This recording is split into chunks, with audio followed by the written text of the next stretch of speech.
오늘 시간에 주시는 살아계신 하나님의 말씀은 신약성경 마태복음 5장 3절에서 10절의 말씀입니다.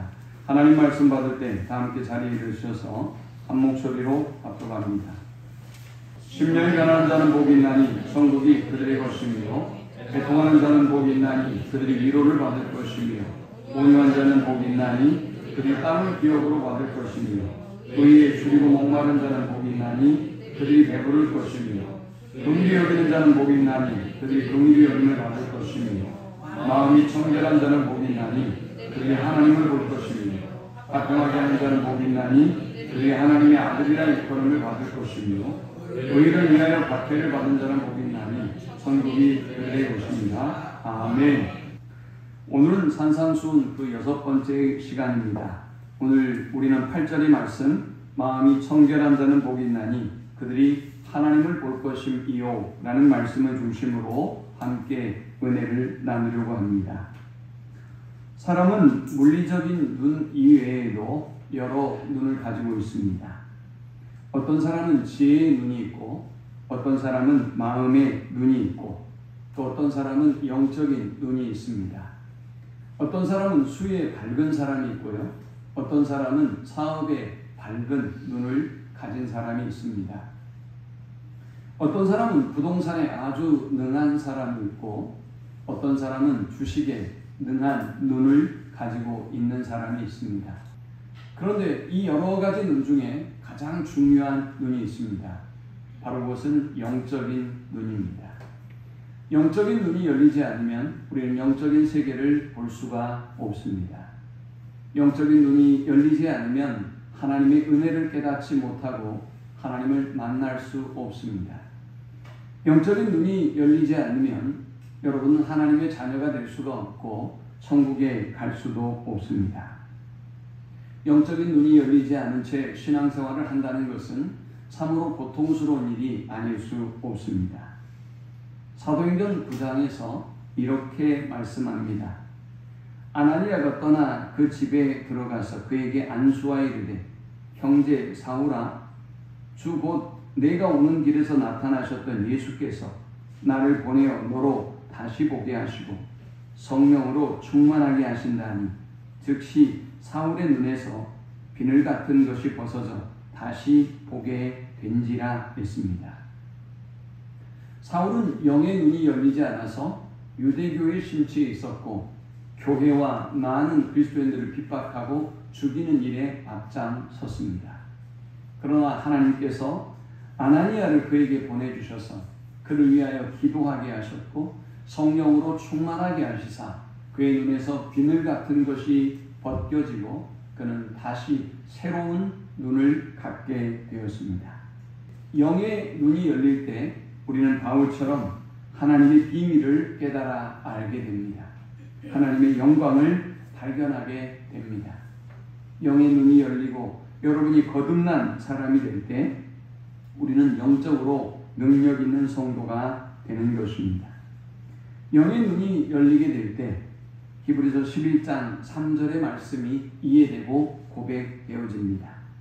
믿음으로 모든 세계가 하나님의 말씀으로 지어진 줄을 우리가 아나니 보이는 것은 나타난 것으로 말미암아 된 것이 아니니라. 영의 눈이 열리면 육의 눈으로 보이는 모든 세계가 다가 아니라는 것을 깨닫게 됩니다. 영의 눈이 열려지면 하나님이 우리를 위해서 일하시고 행하시는 그 구원의 역사가 보여지고 느껴지기 시작합니다. 영의 눈이 열려지고 영의 귀가 열려지면 저와 여러분을 통해서 일하시는 하나님의 손길이 보이고 저와 여러분에게 말씀하시는 하나님의 음성이 들려지기 시작합니다. 민수기 22장에는 이스라엘 백성들이 이집트에서 출애굽을 한 이후에 저 가나안 땅으로 향하고 있는 믿음의 여정이 소개되고 있습니다. 그런데 이 이스라엘의 행군을 두고 두려움에 빠진 사람이 있었습니다. 바로 모압 족속 그리고 모압의 왕이었던 발락이라는 왕이었습니다. 이 발락이라는 왕은 모세와 그리고 이스라엘 백성들이 행군해 오는 이 여정을 바라보면서 통해서 두려움에 떱니다. 그는 하나님이 그들과 함께 하시고 하나님이 그들을 위하여 싸우시는 그 능력의 손길을 보고 있기 때문입니다. 모압 왕은 장로들을 청해서 저 이방인 술사인 발람이라고 하는 사람을 모셔오게 합니다. 이 발람이 아마도 상당히 영적인 영향력이 있는 사람으로 보여집니다. 그런데 이게 웬일입니까? 모압 왕이 당신이 와서 행군하고 있는 이 이스라엘 백성을 저주해 주기만 한다면 당신에게 아주 존귀한 영광을 그리고 최고의 대접을 하겠다고 요청했지만 이 발람이라고 하는 술사는 하나님께 기도해보고 제가 결정하겠습니다 라고는 이방인 술사임에도 불구하고 하나님께 기도합니다. 하나님은 그들과 함께 가지도 말고 그들이 어떤 이야기도 하지 말라고 이 발람이라고 하는 술사에게 경고합니다. 이 발락 왕이 두 번째 다시 더 존귀한 그의 신하들을 발람이라고 하는 술사에게 다시 보냅니다.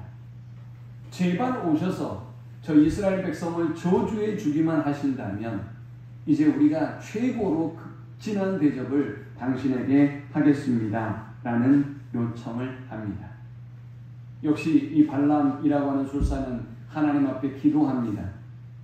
그리고 하나님이 하자는 대로 하겠다고 그를 찾아온 귀족들에게 말합니다.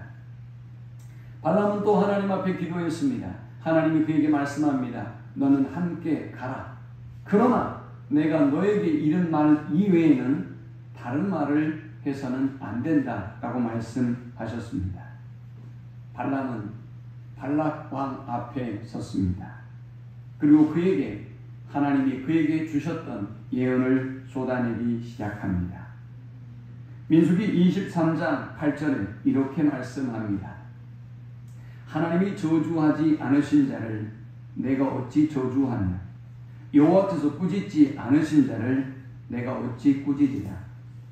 내가 바위 위에서 그들을 보며 작은 산에서 그들을 바라보니 이 백성은 홀로 살 것이라.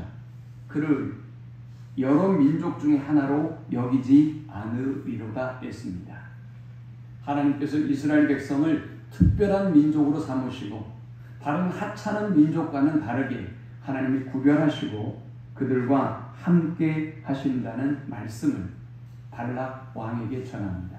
발락은 화가 났습니다. 아니 두 번이나 우리의 신하들을 보내서 이스라엘을 저주해달라고 해서 온 이 사람이 오히려 이스라엘을 축복하는 예언을 하고 있으니 얼마나 화가 났겠습니까? 발락이 그를 꾸짖습니다. 아니 저 사람들을 저주해달라고 하는데 왜 이스라엘을 축복하고 있습니까? 라고 그에게 묻자 발람이라고 하는 이 술사는 두 번째 예언을 시작합니다. 하나님은 사람이 아니시니 거짓말을 하지 않으시고 인생이 아니시니 후회가 없으시리라. 어찌 그 말씀하신 바를 행하지 않으시며 하신 말씀을 실행하지 않으시랴. 내가 축복할 것을 받았으니 그가 주신 복을 내가 돌이키지 않으리라. 야곱의 허물을 보지 아니하시며 이스라엘의 반역을 보지 아니하시는도다. 여호와 그들의 하나님이 그들과 함께 계시니 왕을 부르는 소리가 그 중에 있도다. 하나님이 그들을 애굽에서 인도하여 내셨으니 그의 힘이 들소와 같도다. 이 발람 술사는 두려움에 떠는 이 발락 왕 앞에서 더욱더 무시무시한 예언을 쏟아내기 시작합니다. 하나님이 저들과 함께 하신다. 하나님이 저들과 함께 하심으로 저들의 힘은 들소와 같다. 내가 어찌 하나님이 말씀하신 그 축복의 말씀을 저주로 바꿀 수 있겠느냐? 라고 그는 예언을 쏟아 묻습니다. 모압 왕은 또 화가 납니다. 아니 제발 저 사람들을 저주해달라는데 왜 당신은 저 사람들을 축복하는 예언만 합니까? 라고 다시 그를 꾸짖자 발람이 세 번째 예언을 합니다. 야곱이여 내 장막들이 이스라엘이여 내 거처들이 어찌 그리 아름다운고 그 벌어짐이 골짜기 같고 강가의 동산 같으며 여호와께서 심으신 침향목들 같고 물가의 백향목들 같도다. 그 물통에는 물이 넘치겠고 그 씨는 많은 물가에 있으리로다. 그의 왕이 아각보다 높으니 그의 나라가 흥왕하리로다. 여러분, 지금 이스라엘 백성이 어디에 있다고 했죠? 광야에 있습니다. 광야는 사막입니다. 그들이 거주하고 있는 곳은 결코 아름다운 곳이 아닙니다. 그들이 거주하고 있는 것은 많은 물가가 아닙니다. 그들의 물통에는 물이 넘치지도 않습니다. 그런데 놀랍게도 이 발람이라고 하는 술사를 통해서 하나님은 지금 이스라엘 백성이 서 있는 이 땅이 하나님의 놀라운 축복의 땅이며 아름다운 땅이라고 예언하고 있습니다. 어떻게 이런 일이 가능했던 것일까요? 지금까지 이스라엘 백성들은 끊임없이 원망과 불평을 쏟아냈습니다. 어찌하여 우리를 애굽에서 인도하여 냈습니까? 왜 우리에게 물을 주지 않으며 왜 우리에게 먹을 것을 주지 않습니까? 왜 우리를 이토록 고통스럽게 합니까? 라고 그들은 시간이 있을 때마다 모세를 원망하고 불평했으며 하나님을 원망하고 불평했습니다. 그런데 놀랍게도 이방인 술사였던 이 발람은 여러분이 있는 이 땅이 축복의 땅입니다. 아름다운 땅이고 젖과 꿀이 흐르는 땅이다 라고 지금 말씀하고 있는 것입니다. 발람은 이스라엘 백성이 보지 못했던 이스라엘 백성과 함께 하시는 하나님을 그의 영적인 눈으로 보았기 때문입니다. 발람은 지금 이스라엘 백성이 서 있는 현재의 이 땅이 아니라 하나님이 그들을 인도하여 내실 그 미래의 땅, 그 축복의 땅을 바라보고 있었기 때문입니다. 사랑하는 여러분, 영적인 눈을 가지고 있다고 하는 것은 이렇게 엄청난 차이가 나는 것입니다. 지금 여러분이 어떤 상황, 어떤 처지, 어떤 형편에 있든지 오늘 영적인 눈을 가지고 있는 사람은 나와 함께 하시는 하나님을 봅니다. 나를 위해서 일하시는 하나님의 손길을 보는 것입니다. 나를 위하여 예비하시는 여호와의 미래를 보기 때문에 그들은 어떤 불안도 염려도 갖지 않습니다. 놀랍게도 술사 발람은 네 번째의 예언을 이 발락 왕에게 쏟아놓습니다. 그는 24장, 민수기 24장 17절에서 내가 그를 보아도 이때의 일이 아니며 내가 그를 보아도 가까운 일이 아니로다. 한 별이 야곱에서 나오며 한 유가 이스라엘에서 일어나서 모압을 이쪽에서 저쪽으로 쳐서 무찌르고 또 세대의 자식들을 다 멸하리로다 했습니다. 민수기 24장 17절에서 얘기하는 이 별, 이 규는 예수 그리스도를 의미합니다. 놀라운 일입니다. 이방인 술사가 지금 이 구약의 시대에 앞으로 유대 땅에 오신 예수 그리스도를 바라보고 그분의 통치와 그분의 주권과 그분의 영광을 선포하고 있습니다. 그는 비록 이방인 술사였지만 영의 눈을 가지고 있었던 사람이었습니다. 자, 우리는 어떻게 그렇다면 하나님을 볼 수 있을까요? 본문 8절에 마음이 청결한 자는 복이 있나니 그들이 하나님을 볼 것임이요 라고 했습니다. 우리가 마음으로, 마음의 눈으로 하나님을 수납하고 하나님을 볼 수 있다는 것입니다. 성령께서 저와 여러분의 마음의 눈을 열어주실 때 비로소 하나님이 보입니다. 하나님의 음성이 들리기 시작하는 것입니다. 하나님의 말씀이 깨달아지는 것입니다. 하나님의 사랑이 저와 여러분에게 느껴지기 시작합니다. 요한복음 3장 3절은 그래서 말씀합니다. 예수께서 대답하여 이르시되 진실로 진실로 내게 이르노니 사람이 거듭나지 아니하면 하나님의 나라를 볼 수 없느니라. 이 말씀은 누구든지 우리가 성령으로 우리의 내면으로부터 우리의 마음으로부터 거듭나게 되어지면 하나님을 보게 되고 하나님의 역사를 하나님의 손길을 볼 수 있다라는 말입니다. 우리가 하나님을 보는 눈은 마음의 눈입니다. 하나님이 마음을 열어주셔야, 우리의 강팍하고 교만한 마음을 열어주셔야 우리는 하나님을 보고 하나님의 역사를 보고 하나님의 손길을 볼 수 있는 것입니다. 자, 그렇다면 마음은 무엇일까요? 마음은 어디에 있을까요? 마음은 머리에 있을까요? 마음은 가슴에 있을까요? 잠언 4장 23절은 말씀합니다. 무릇 지킬 만한 것보다 더욱 내 마음을 지키라. 생명의 근원이 이에서 남입니다. 우리에게 먼저 마음을 지키라고 말씀합니다. 이 마음에서 이 마음이 생명의 근원이다 라고 말씀합니다. 근원이라는 말은 생명이 시작되는 곳이다 라는 말이죠. 저와 여러분의 생명이 시작되는 곳, 저와 여러분이 거듭남이 시작되는 곳, 그곳이 바로 마음입니다. 그러므로 저와 여러분이 아무리 성경 공부를 하고 저와 여러분이 몇 대의 믿음의 좋은 가문에서 태어나도 저와 여러분이 아무리 봉사하고 노력해도 우리의 마음이 거듭나지 않으면, 우리의 마음의 눈을 성령이 열어주지 아니하시면 우리는 하나님의 자녀가 될 수 없고 우리는 하나님의 세계를, 하나님의 역사를, 하나님을 볼 수 없는 것입니다. 마음은 과연 그러면 무엇일까요? 성경에는 이 마음이라는 단어가 자주 등장합니다. 성경에 이 마음이라는 말의 의미는 전인격을 의미합니다.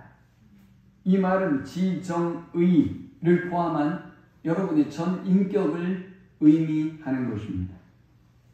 국어사전에서 마음을 무엇이라고 정의할까? 제가 찾아보니 이렇게 정의하고 있었습니다. 지정의의 움직임 또는 그 움직임의 근원이 되는 정신상태의 전부였습니다. 마음은 지와 정과 의가 들어있는 우리의 전 인격을 의미하는 것입니다. 그러므로 사랑하는 여러분, 우리가 이 지와 정과 이 의지를 다해서, 우리의 마음을 다해서, 우리의 전 인격을 다해서 하나님의 사람으로 거듭나게 되어질 때 우리는 하나님의 세계를 보고 하나님의 역사를 보고 하나님의 손길을 볼 수 있는 것입니다. 하나님을 본다라는 말이 참 어렵습니다. 왜 어려울까요? 하나님은 저와 여러분처럼 눈과 귀와 코와 등과 발을 가지신 분이 아니에요. 성경에는 분명히 하나님을 보았다, 대면했다 라는 문장들이 등장하고 있지만 하나님은 우리와 같은 형체를 가진 분이 아니기 때문에, 영으로 존재하는 거룩한 분이기 때문에 우리는 사실 하나님을 볼 수 없습니다. 그렇다면 성경에 등장하는 하나님을 본다라는 말의 의미는 무엇일까요? 이 단어를 성경에서 가장 잘 비슷하게 설명하고 있는 단어는 안다라는 단어입니다. 이 안다라는 단어는 에베소서 1장 17절에서 19절에 등장합니다. 우리 주 예수 그리스도의 하나님 영광의 아버지께서 지혜와 계시의 영을 너희에게 주사 하나님을 알게 하시고 너희 마음의 눈을 밝히사 그의 부르심의 소망이 무엇이며 성도 안에서 그 기업의 영광의 풍성이 무엇이며 그의 힘의 위력으로 역사하심을 따라 믿는 우리에게 베푸신 능력의 지극히 크심이 어떠한 것을 너희로 알게 하시기를 구하노라. 바울은 지금 감옥에 있습니다. 그런데 에베소 교인들을 향하여 이 편지를 쓰고 있는 것입니다.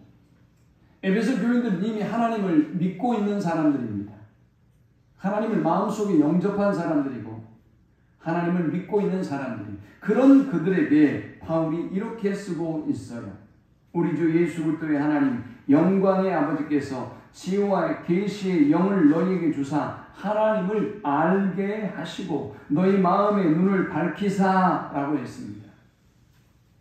이미 예수 그리스도를 믿고 있는 성도들 향해서 너희가 하나님을 알고 너희가 너희의 마음이 밝아져서 너희의 부르심의 소망이 영광의 그 풍성함이 무엇인가를 알기를 원한다 라고 쓰고 있는 것입니다. 우리 모두는 하나님에 대한 나름대로의 지식을 가지고 있어요. 부분적이긴 하지만 말이죠. 하나님을 멀리하는 사람이면 멀리하는 사람일수록 여러분의 하나님에 대한 지식은 조각에 지나지 않아요. 먼지에 지나지 않습니다. 그래서 우리가 날마다 하나님을 더욱더 가까이 해야 하고 더욱더 하나님을 깊이 알기를, 더욱더 풍성히 알기를 소망하고 말씀으로, 기도로 하나님께 가까이 나아가야 하는 것입니다. 우리는 날마다 하나님을 더 깊이 알게 해달라고, 하나님을 더 우리가 분명히 경험하고 알 수 있도록 해달라고 하나님 앞에 간절히 기도해야 하는 이유가 바로 여기에 있는 것입니다. 여러분이 알고 있는 그 하나님이 하나님 전부는 아닙니다. 여러분의 생각에 갇혀있는 그 하나님이 하나님 전부는 아니에요. 주일학교 때 멈췄던 그 하나님에 대한 지식이, 지금 여러분이 갖고 있는 그 지식이, 여러분이 믿고 있는 그 하나님이 성경이 이야기하는 하나님 전부는 아니라는 사실을 우리는 기억해야 해요. 언젠가 어떤 교육자로부터, 어떤 제자 훈련을 통해서, 어떤 설교를 통해서 여러분이 확신하고 알고 있는 그 하나님이 부분에 지나지 않고 일부에 지나지 않는다는 사실을 우리는 분명히 알아야 할 것입니다. 우리는 마음으로 하나님을 보고, 마음으로 하나님을 경험하고, 마음으로 하나님의 음성을 듣습니다. 자, 그렇다면 어떻게 해야 우리가 하나님을 볼 수 있고 하나님을 경험할 수 있을까요? 하나님을 더 깊이 알 수 있는 것일까요? 본문 8절에 마음이 청결한 자는 복이 있나니 있습니다. 마음이 청결해야 한다는 것입니다. 저와 여러분의 육신의 눈은 하루에 약 25,000번을 깜빡입니다. 그래서 여러분의 눈에 끼는 어떤 먼지, 어떤 티끌도 여러분이 밝은 창으로 세상을 보지 못하도록 방해하지 아니하도록 계속 깜빡거림으로, 눈물로 여러분의 창을 깨끗하게 만들어 줍니다. 여러분, 그처럼 우리가 마음의 눈으로 하나님을 보고 마음의 눈으로 하나님의 역사를 경험하게 될 터인데, 문제는 저와 여러분의 마음에는 찌꺼기가, 더러운 때가, 먼지가 항상 들어온다는 것입니다. 이 더러운 때, 이 먼지가 뭘까요? 바로 죄입니다. 죄는 하나님을 바라보지 못하게 만듭니다. 죄는 빗나간 관역을 향하여 나가는 화살과 같습니다. 하나님만 바라보고 하나님을 향해야 될 우리가 다른 곳을 바라보고 다른 목표를 향하여 달려가게 하는 것입니다. 그래서 우리는 하나님을 볼 수 없습니다. 하나님과 멀어지는 것입니다. 다른 것들의 생각과 마음을 빼앗기게 되는 것입니다. 여러분의 마음속에 시기, 질투, 미움, 증오, 교만이라는 죄가 들어왔다고 쳐보세요. 하나님을 볼 수 없어요. 여러분의 마음이 탐욕으로 가득한 마음으로 오늘 이 자리에 앉아있다고 해보세요. 하나님을 볼 수도 없고요. 하나님의 음성이 들리지도 않아요. 가증한 교만으로, 이기심으로 여러분이 이 자리에 앉아있다고 하더라도 하나님은 여러분에게 말씀하지 않아요. 여러분이 듣기 싫은 것이 아니라 하나님이 여러분에게 더 이상 말씀하지 않습니다. 죄는 이렇게 무서운 것입니다. 하나님을 볼 수 없게 만듭니다. 하나님의 역사를 보지 못하게 만듭니다. 하나님이 아무리 말씀하셔도 그 음성을 듣지 못하게 만들어 버리는 것입니다. 노벨 문학상을 수상했던 프랑수아 모리악이라고 하는 작가가 있습니다. 이 작가는 자기 안에 이 죄성이 얼마나 하나님과의 관계를 무너뜨리고 파괴하는가를 냉철하게 발견합니다. 그리고 그는 그의 글에 이렇게 썼습니다. 마음의 불결함은 하나님으로부터 나를 멀어지게 합니다. 영적 세계로 물리적인 세계처럼 따라야 하는 법칙이 분명히 있습니다. 그것은 더 높은 사랑, 그 어떤 것보다 뛰어난 하나님의 사랑을 소유하는 대로 나아가려면 정결함은 그 필수의 조건이라는 것입니다. 이 말씀을 한마디로 얘기해 보면 지존하신 하나님을 보려면, 지존하신 하나님을 가까이 하는 삶을 살아가려면 우리의 마음을 청결하게 해야 한다는 것입니다. 여러분들이 죄로, 교만으로, 악으로, 시기와 질투와 미움과 오만 가지 잡생각으로 가득한 마음의 상태로 성전에 올라오면 하나님이 말씀하지 않아요. 하나님이 보이지 않아요. 영으로 하나님 앞에 예배할 수 없는 것입니다. 야고보 사도는 야고보 4장 8절에서 10절에 이렇게 말씀합니다. 하나님을 가까이 하라. 그리하면 너희를 가까이 하시리라. 죄인들아 손을 깨끗이 하라. 두 마음을 품은 자들아 마음을 성결하게 하라. 슬퍼하며 애통하며 울지어다. 너희 웃음을 애통으로, 너희 즐거움을 근심으로 바꿀지어다. 주 앞에서 낮추라. 그리하시면 주께서 너희를 높이시리라. 마음을 성결하게 해야, 겸손한 심령으로 하나님 앞에 나아가야 우리가 하나님을 보는 것입니다. 청결하다라는 말의 두 번째 의미는 마음이 나뉘지 않는다라는 의미입니다. 마태복음 6장 24절에 한 사람이 두 주인을 섬기지 못할 것이니 혹 이를 미워하고 저를 사랑하거나 혹 이를 중히 여기고 저를 경히 여김이라. 너희가 하나님과 재물을 겸하여 섬기지 못하느니라. 저처럼 신앙생활을 오래 하다 보면요, 영적으로 성장하지 못하는 사람들의 공통적인 특징이 딱 나와요. 그게 뭘까요? 이 사람들의 마음은 하나님께 있지 않아요.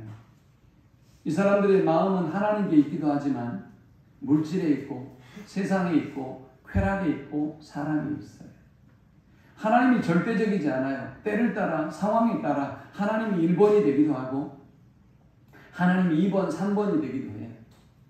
이런 믿음의 상태를 가지고는 하나님의 음성을 들을 수도 없고 하나님을 볼 수도 없어요. 여러분이 가장 삶의 중심에 서서 하나님을 상대화시키고 절대적인 하나님을 여러분의 손톱의 때만큼 여길 때 하나님은 더 이상 여러분에게 하나님을 보여주지 않아요. 하나님의 역사를 보여주지 않습니다. 그런데 여러분, 겸손한 사람의 심령을 잘 보십시오. 이들은 모든 것이 하나님이 하셨다고 얘기합니다. 자신의 삶 속에 펼쳐지는 이 모든 일들 가운데 하나님의 섭리와 손길을 봅니다. 하나님의 인도하심을 봅니다. 사람을 통해서, 사건을 통해서, 상황을 통해서 나에게 말씀하시는 하나님의 음성을 듣습니다. 겸손하기에, 마음이 정결하기에 하나님이 그에게 자신의 역사를 보여주시고 자신의 뜻을 들려주시는 것입니다. 마태복음 6장 24절 바로 앞에 여러분 어떤 말씀이 있는 줄 아세요? 한 사람이 두 주인을 섬기지 못할 것이니 혹 이를 미워하고 저를 사랑하거나 혹 이를 중히 여기고 저를 경히 여김이라. 너희가 하나님과 재물을 겸하여 섬기지 못하느니라 했는데 바로 그 앞에 마태복음 6장 22절에서 23절에 이런 말씀이 등장합니다. 내 보물 있는 그곳에는 내 마음도 있느니라. 눈은 몸의 등불이니 그러므로 내 눈이 선하면 온몸이 밝을 것이요 눈이 나쁘면 온몸이 어두울 것이니 그러므로 내게 있는 빛이 어두우면 그 어두움이 얼마나 더하겠느냐. 주님이 눈에 관해서 이야기하셨어요. 이 눈이 어두우면 하나님을 볼 수 없다고 말씀하셨어요. 그런데 이 눈을 어둡게 하는 게 뭐라고요? 바로 재물이다 라고 말씀하고 있습니다. 사랑하는 여러분, 마음의 청결함은 나눠지지 않는 마음입니다. 우리 하나님만 사랑하는 것입니다. 우리 하나님만 바라보는 것입니다. 우리 하나님만 의지하고 신뢰하는 것입니다. 그때 하나님은 여러분에게 말씀하시고 하나님은 그때 여러분에게 하나님의 그 놀라운 은혜와 능력을 보여주실 것입니다. 케르 케고르라고 하는 철학자는 평생 독신으로 살았습니다. 그러니 얼마나 많은 유혹이 있었겠습니까? 그는 죄의 유혹으로부터 고통당하는 자신의 삶에 대해서 일기장에 이렇게 썼습니다. 마음의 깨끗함, 진정한 마음의 깨끗함은 오직 한 가지 목적에 몰두하는 데 있습니다. 하나님께 속한 거룩한 목적에 내가 몰두할 때 나는 내 마음이 깨끗해지는 것을 느낍니다. 이 고백이 무슨 고백입니까? 하나님에 대한 거룩한 열정과 거룩한 열망이 자신의 마음을 정결하게 만든다는 것입니다. 자신을 깨끗하고 청결하게 만들어서 하나님을 보게 만들고 하나님의 음성을 듣게 만든다는 것입니다. 우리가 예배에 실패하고 하나님을 이렇게 열심히 섬기고 있지만 실패하는 이유는 청결한 마음으로 하나님 앞에 나오지 않기 때문입니다. 죄악으로 가득한 마음으로, 두 마음으로 나눠진 마음으로, 세 마음으로 갈래갈래 찢겨진 마음으로 하나님을 바라보기에 우리는 하나님을 볼 수 없어요. 하나님의 나라를 경험하는 삶이 우리에게 없는 것입니다. 정결한 마음으로, 나눠지지 않는 정결한 마음으로, 그리고 회개의 애통함의 그 정결한 마음으로 하나님께 나아가서 하나님의 놀라운 역사와 하나님을 보는 우리 모든 성도들이 될 수 있기를 축원합니다. 마음이 청결한 자는 복이 있나니 그들이 하나님을 볼 것임이요 라고 했습니다. 여러분, 마음이 청결한 사람이 하나님을 봅니다. 그 사람을 한번 생각해 보십시오. 그가 걸어가고 있는 인생의 길이, 그가 걸어가고 있는 그 모든 삶의 여정들이 외롭고 고독할지라도 돌아보면 주님이 계십니다. 돌아보면 주님이 그와 함께 하십니다. 돌아보면 주님이 그를 위하여 눈물로 기도하시고 쓰러지고 넘어졌을 때 그를 업고 거르시며 다시 일으켜 세워주십니다. 이스라엘 백성들은 하나님이 왜 우리를 이곳으로 인도해서 이 광야에 힘들고 어려운 여정을 경험하게 만드냐고 원망하며 불평했지만 놀랍게도 이방인 술사 발람, 이스라엘 백성은 사자 같은 백성이며 들소 같은 백성이고 하나님이 함께함으로 그들은 다른 민족과는 다른 족속이라고 선포하고 있습니다. 영의 눈이 열렸다고 하는 것은 이렇게 놀라운 차이가 나타나는 것입니다. 에베소서 1장에 보면 이 영의 눈이 열린 사람, 하나님을 보는 사람, 하나님을 아는 사람에 대해서 이렇게 소개합니다. 우리 주 예수 그리스도의 하나님 영광의 아버지께서 지혜와 계시의 영을 주사 하나님을 알게 하시고 너희 마음의 눈을 밝히사, 저와 여러분이 하나님을 알고 하나님을 보고 그리고 하나님을 깊이 경험하고 알게 되면 어떤 변화가 있다는 것일까요? 에베소서 1장 18절은 이렇게 말씀합니다. 그의 부르심의 소망이 무엇인지 알게 됩니다. 저와 여러분이 성도로 부르심을 입고 저와 여러분이 직분자로 부르심을 입고 저와 여러분이 사명자로 부르심을 입었는데 하나님을 보는 사람은 나를 부르신 그 소명의식의 벅찬 감격 속에 살아간다라는 것입니다. 성도라는 그 벅찬 사명감, 내가 집사라는 그 벅찬 사명감, 내가 하나님의 일꾼이라는 그 벅찬 소명의식으로 살아가게 된다라는 것입니다. 하나님을 보고 하나님을 깊이 아는 성도의 삶은 또 1장 18절에 성도 안에서의 그 기업의 영광의 풍성함이 무엇이며 했습니다. 오늘 하나님을 보는 사람은, 오늘 하나님을 깊이 아는 사람은 나에게 주어진 이 하나님의 놀라운 축복과 기업의 풍성함이 무엇인가를 압니다. 육적인 눈으로 보면 비참하고 초라하고 가난하고 헐벗은 사람일지 모르나, 무명의 사람일지 모르나, 그러나 하나님을 보는 사람은, 하나님을 아는 사람은 내가 얼마나 하나님 앞에 존귀한 사람이며 위대한 사람이며 얼마나 넘치는 풍성함을 누리는 사람인가를 깨달아 알게 된다라고 말씀합니다. 또요, 하나님을 보고 하나님을 깊이 아는 성도는 어떤 은혜와 축복을 누릴까요? 에베소서 1장 19절은 말씀합니다. 그 힘의 위력으로 역사하심을 따라 믿는 우리에게 베푸신 능력의 지극히 크심이 어떠한 것을 너희로 알게 하시기를 구한다. 믿음의 눈을 가지고 하나님을 보는 사람, 하나님의 손길과 역사를 보는 사람은 하나님의 놀라운 힘의 위력을, 하나님의 일하심을, 하나님의 역사하심을 보고 경험한다는 것입니다. 하나님을 보지 못하는 사람, 알지 못하는 사람은 종교개혁을 감행하다 전망에 빠졌던 루터처럼 하나님하고 아무런 상관없는 삶을 살아갑니다. 하나님이 죽은 것처럼 살아가죠. 그러나 하나님을 보고 하나님을 깊이 알고 하나님과 동행하는 사람은 그 삶 속에 하나님의 위력을, 하나님의 능력을 경험하는 삶을 살아가는 것입니다. 저와 여러분이 하나님을 보고 하나님을 깊이 알아서 우리를 위해서 일하시는 하나님의 역사, 그 힘의 위력을 보고 경험하고 누리는 우리 모두가 될 수 있기를 축원합니다. 또요, 하나님을 보는 사람, 하나님을 깊이 아는 사람에게 어떤 축복이 있을까요? 모든 통치와 권세와 능력과 주권이라고 했어요.